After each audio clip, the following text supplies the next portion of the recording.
하나님께서는 유다를 침략하는 여러 나라들, 그들의 계획을 막으시고 하나님의 백성을 침략하는 그 나라들은 오히려 패망할 것이다 라고 말씀하고 계십니다.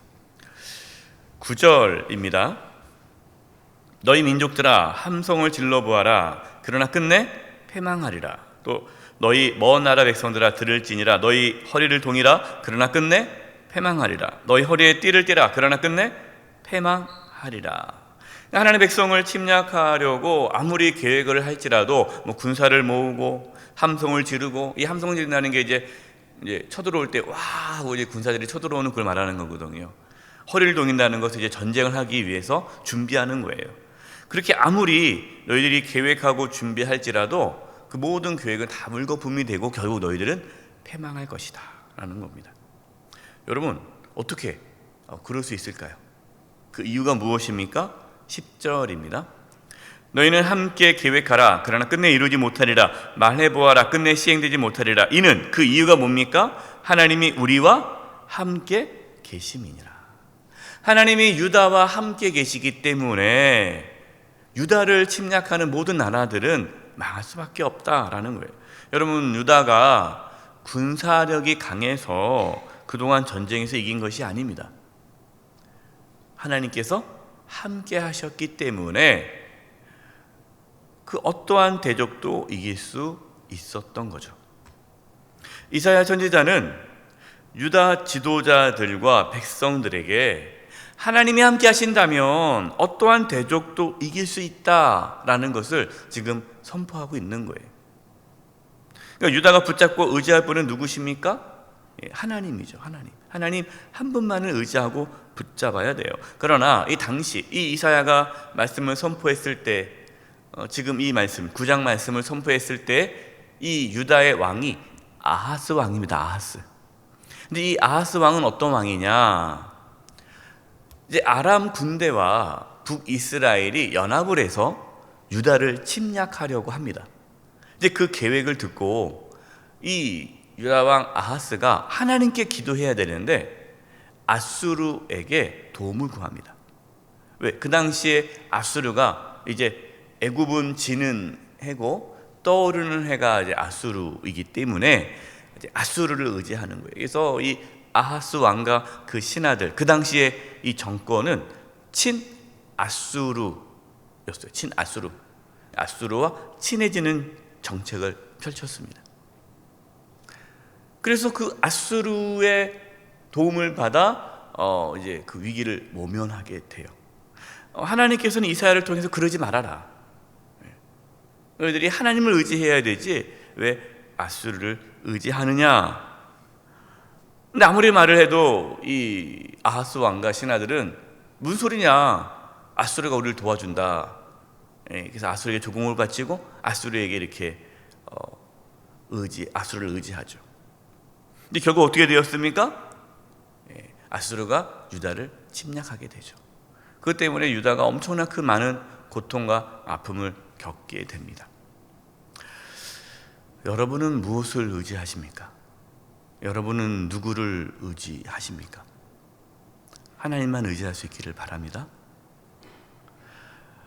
하나님이 우리와 함께 하시면 여러분, 우리를 대적할 것은 그 어떠한 것도 없어요. 하나님이 우리와 함께 하신다라는 것을 믿으시기 바랍니다. 그러면 우리 가운데 담대함이 생겨요. 여러분, 두려워하지 마세요. 하나님의 자녀, 하나님의 백성은 결코 망하지 않습니다. 하나님이 함께 하시기 때문에 승리합니다. 이 담대함을 갖고 믿음으로 나아가시기 바랍니다. 유다와 아하스는 아수르를 두려워해서 아수르를 배반하지 않으려고 하죠. 하나님께서는 그 아수르를 두려워하지 말고 누구를 두려워하라고 합니까? 하나님을 두려워하라라고 말씀합니다. 12절 13절입니다. 이 백성이 반역자가 있다고 말하여도 너희는 그 모든 말을 따라 반역자가 있다고 하지 말며 그들이 두려워하는 것, 그들이 두려워하는 게 누구냐면은 아수르예요.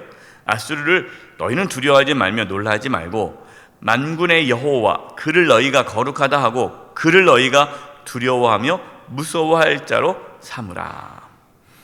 아까 말씀드렸잖아요. 아수르 왕이 친아수르 정책을 펼쳤기 때문에 아수르를 의지하지 말아라 라고 말하는 것은 마치 왕을 대적하는 것과 같아요. 지금 이 정권이 지지하고 있는 정책을 반대한단 말이에요. 그럼 그 당시에는 왕을 대적하는 거예요. 그렇게 배반하는 거예요. 반역자라는 거예요. 그러니까 왕을 대적하여 반역자가 되는 것을 두려워하지 말아라. 그 왕과 그 당시의 정권에 어떠한 그곳으로부터 피해를 받을까 봐 하나님의 말씀을 선포하지 못하고 하나님의 말씀대로 순종하지 못하고 따라가지 말아라. 반역자가 된다 할지라도 너희들은 아수르를 두려워하지 말고 하나님을 두려워하라. 저와 여러분 하나님만 두려워하십시오. 14절입니다. 그가 성소가 되시리라. 그러나 이스라엘의 두 집에는 걸림돌과 걸려 넘어지는 반석이 될 것이며 예루살렘 주민에게는 함정과 올무가 되시리니. 하나님은 성소가 되신다. 성소. 성소가 되신다는 말이 무슨 말입니까? 하나님이 함께 하신다는 거죠. 하나님께서 함께 하셔서 지켜주시고 보호해 주신다. 하나님께서 우리의 성소가 되세요. 그래서 우리는 하나님 앞에 나가 엎드려 기도하면 하나님의 도우심을 받고 하나님이 우리와 함께하는 걸 경험하게 되는 거예요. 그러나 어떤 사람에게는 하나님은 성소가 되시지만 어떤 사람들에게는 하나님은 걸려 넘어지는 반석과 같다라는 겁니다. 이게 무슨 뜻입니까?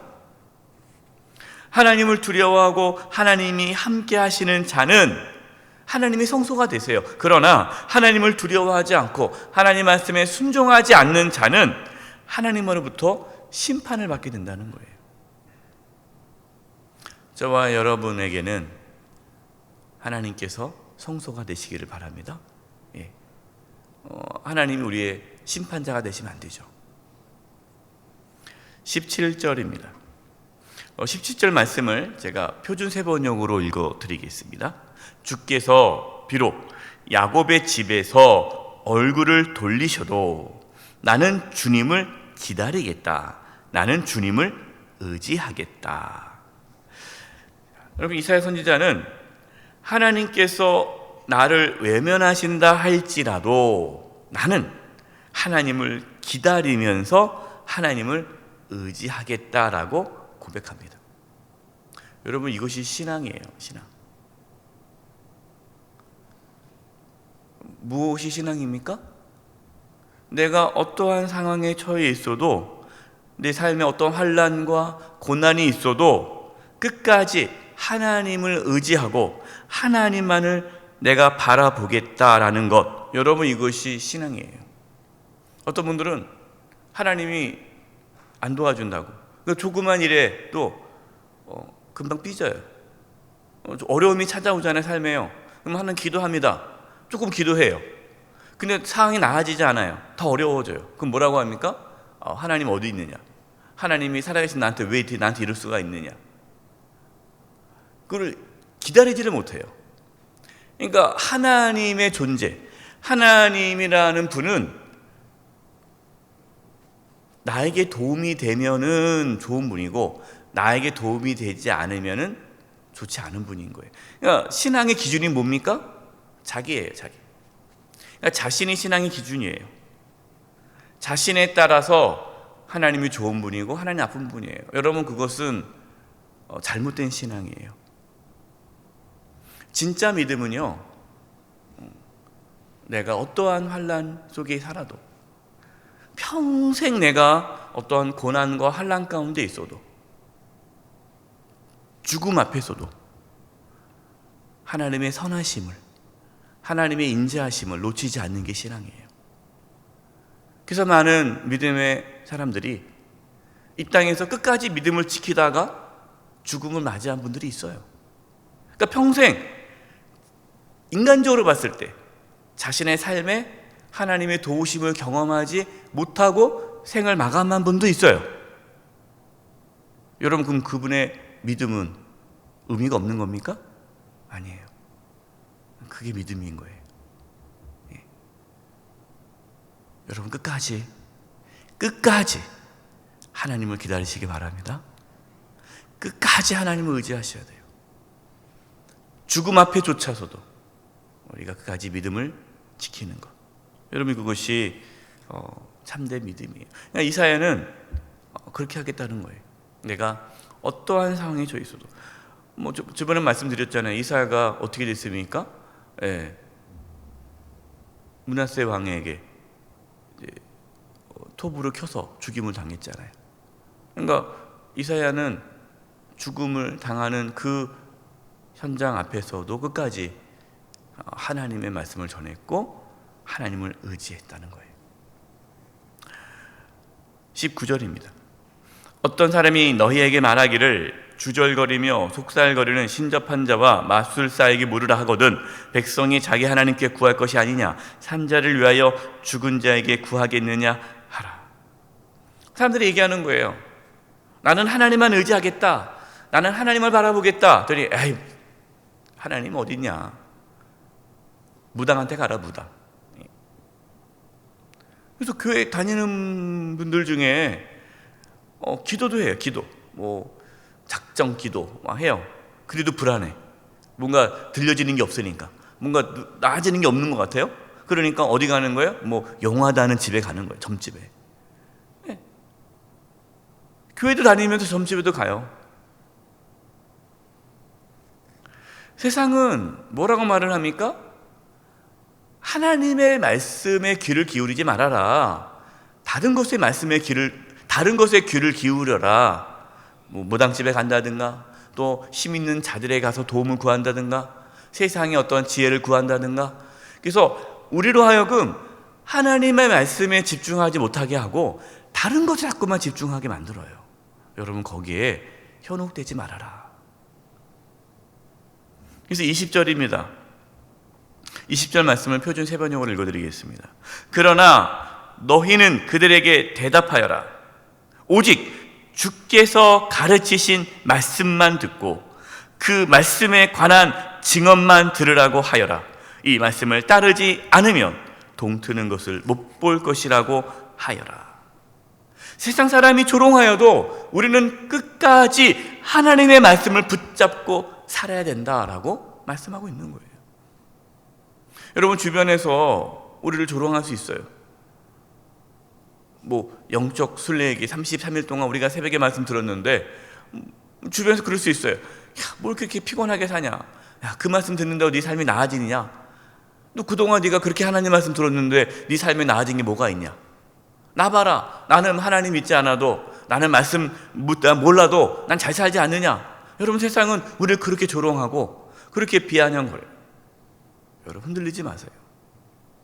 우리는 어떠한 상황에 있어도 하나님의 말씀에 귀를 기울이셔야 돼요.